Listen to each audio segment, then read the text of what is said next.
எந்தவித உரமும் சேர்க்காம நம்ம வந்து இயற்கை முறையில வந்து காய்கறிகளை செஞ்சு சாப்பிடும்போது அது உடம்புக்கு நல்லது அப்படிங்கறத தாண்டி மனசுக்கு பெரிய நிம்மதியும் சந்தோஷத்தையும் கொடுக்குது. ஏன்னா என் பிள்ளைக்கு வந்து நல்ல கத்திரிக்காயும் நல்ல கேரட்டையும் இதெல்லாம் கொடுத்தனேன்ற ஒரு பெரிய சந்தோஷத்தை கொடுக்குது. அப்படி என் பிள்ளைக்கு கொடுக்கறதே இவ்வளவு பெரிய சந்தோஷமா நான் நினைக்கிறேன் அப்படின்னா, நீங்க ஊர்ல இருக்க எல்லா பிள்ளைகளுக்கும் கொடுக்குற இந்த விவசாயிகளை நம்ம வேற என்ன சொல்லிட முடியும் இல்லையா?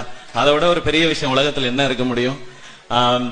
இப்போ இந்த மாதிரி ஒரு நெல் திருவிழான்னும் போது நான் என்ன நினைச்சேன்னா, ஒரு மீட்டிங் மாதிரி இது நடக்கும் அப்படின்னு நான் நினைச்சேன். அப்படி இல்ல, உண்மையிலே திருவிழா மாதிரி தான் இருக்கு அந்த செட்டப் எல்லாமே. என்னால கொஞ்சம் சரியா பார்க்க முடியல, இப்ப மேடையில இருந்து தான் அதை ஃபுல்லா நான் பாக்குறேன். ஒரு 2 கிலோ அந்த பாரம்பரிய நெல் விதையை கொடுத்துட்டு அவங்க வந்து 4 கிலோ திரும்ப கொடுப்பாங்கன்ற ஒரு அழகான ஒரு முறையை வந்து உருவாக்கி இருக்கிறாங்க. இது நெல்ஜெயராமன் ஐயா உருவாக்குனது வந்து இன்னைக்கு இவ்வளவு பெருசா வளர்ந்திருக்கு அப்படின்னும் போது நெல்ஜெயராமன் ஐயா இன்னும் வாழ்ந்துகிட்டு தான் இருக்காங்கன்றதுக்கு இது இன்னும்